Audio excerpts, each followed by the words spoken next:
Fala pessoal, aqui é o professor Carlos. Hoje nós vamos ter mais uma aula de física do terceiro ano. Hoje nós vamos falar sobre processos de eletrização. Antes de começar o conteúdo, eu gostaria de lembrar que sempre na descrição do vídeo você vai encontrar um link para a atividade do questionário virtual. É muito importante que vocês respondam essas questões. O conteúdo abordado nas perguntas é o conteúdo da nossa própria videoaula. Então não esquece de acessar e de responder o seu questionário, beleza? Bom, na aula anterior eu tratei com vocês sobre a origem da eletricidade e falei sobre o átomo, não é? O átomo, que é a menor estrutura da matéria, ela é composta de partículas que são eletricamente carregadas. Então eu falei que no átomo nós temos duas instâncias, né? O núcleo. No núcleo nós temos os prótons e os nêutrons. Os prótons têm carga elétrica positiva e os nêutrons não possuem carga elétrica. E temos a eletrosfera, tá? Na eletrosfera nós temos os elétrons, que são partículas eletricamente negativas. Então, quando nós vamos submeter alguma matéria a um processo de eletrização, nós vamos modificar, na maioria das vezes, a quantidade dos elétrons, tá? Porque nós conseguimos, vamos dizer assim, mover os elétrons de um corpo para o outro com mais facilidade do que, por exemplo, mover os prótons, tá? Na verdade, é possível sim mudar a quantidade de prótons, mas isso vai requerer processos mais avançados, tá bom? Então, na maioria das vezes, nós vamos mexer com os elétrons.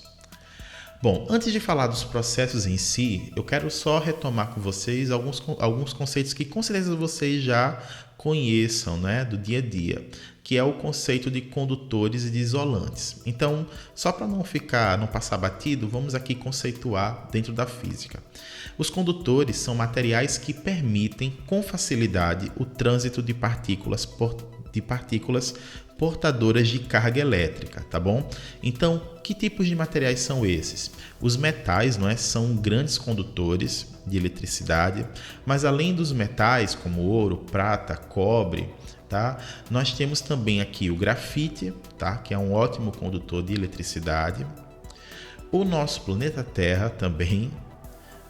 O nosso corpo, o corpo humano, também possui essa condição, né, de ser bom condutor de eletricidade.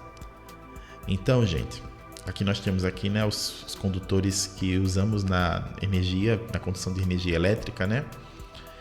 Então, aqui no meio nós temos sempre metais, tá? Principalmente o cobre. Temos também a definição de isolantes. Em contrapartida, são materiais que não permitem com facilidade o trânsito de partículas portadoras de cargas elétricas, tá bom? Você também pode chamar os isolantes de dielétricos, tá? Que materiais são esses? A madeira, o vidro, o plástico, a cortiça e a borracha, tá? São materiais isolantes. Agora eu vou falar com vocês sobre quais processos nós podemos realizar para energizar uma matéria. Tá, ok? São 3 processos, pessoal. A eletrização por contato, a eletrização por atrito e a eletrização por indução, tá? Eu vou explicar detalhadamente cada processo desse. Então, a eletrização por contato, gente, o que é que vai acontecer? Você tem aqui esse corpo A.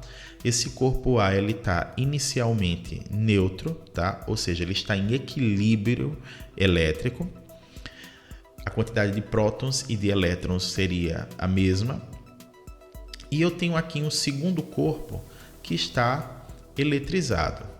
No caso aqui ele está com vários elétrons, ó, os elétrons aqui todos sobrando, tá?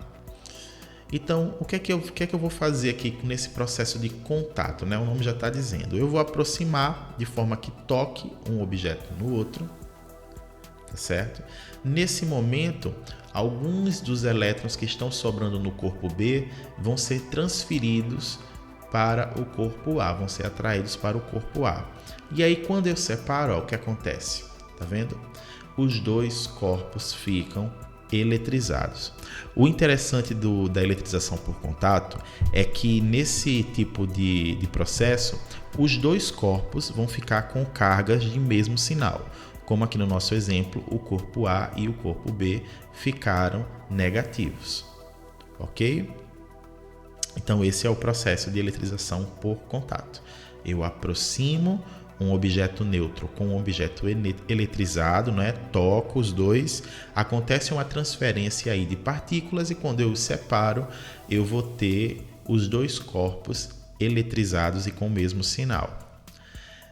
Outra observação interessante a respeito da eletrização por contato é que na eletrização por contato de dois corpos idênticos, a quantidade de carga final de cada corpo é a metade da carga inicial, tá? Então, por exemplo, aqui eu tenho esse corpo A com 8 elétrons sobrando. Depois que eu aplico aqui a eletrização por contato, os dois ficam com 4 sobrando, né? Então eu dividi essa quantidade de elétrons igualmente para os dois corpos. Vamos agora para o segundo processo de eletrização, gente, que é a eletrização por atrito. Então eu tenho aqui dois objetos, tá, ok, que estão neutros. Na maioria das vezes nós vamos utilizar um isolante, tá? No caso aqui eu vou usar um pedaço de cortiça, vamos imaginar que seja um pedaço de cortiça, e aqui eu vou pegar um condutor, pode ser uma barra de metal, tá certo? Então o que é que eu vou fazer? Eu vou aproximar esses objetos e vou esfregá-los, né, por algum tempo, tá? Vou atritá-los. E aí o que vai acontecer, gente? Quando eu separar esses objetos, olha só, os dois vão estar eletrizados, só que agora com cargas diferentes, tá? Um vai ficar com mais prótons e o outro vai ficar com elétrons. Então o que acontece aqui? É como se eu pegasse os elétrons, eles saíssem de uma matéria e vão para a outra, né? É importante frisar para vocês que nesse processo de eletrização, os corpos ficam com sinais opostos, como aqui eu estou mostrando, né? A barra de metal ficou negativa e a nossa cortiça aqui ficou positiva, tá bom? Então, no caso aqui, a cortiça perdeu elétrons para o bastão de metal. Tá bom? Então, esse é o processo de atrito. E agora vamos para o terceiro, que é o processo de eletrização por indução, tá? Preste atenção aqui nesse. Então, eu tenho aqui um corpo em equilíbrio, tá? Neutro. E aqui eu tenho um eletrizado. Esse eletrizado nós vamos chamar de indutor e o que está em equilíbrio de induzido. Então, gente, o que é que vai acontecer? No processo da indução, eu vou aproximar aqui o indutor do induzido, tá? Então, deixa eu mostrar para vocês como é que seria. Só que eu não toco, tá bom? Porque se eu tocar, vai ser o processo de eletrização por contato, que eu expliquei nos slides anteriores. Então, nesse, eu vou somente aproximar. Nós estudamos na nossa aula anterior que partículas com sinais opostos têm tendência de se atraírem, enquanto partículas que têm o mesmo sinal têm a tendência de se afastar. Então, quando eu vou aproximando o indutor do induzido, o que é que vai acontecer aqui, gente?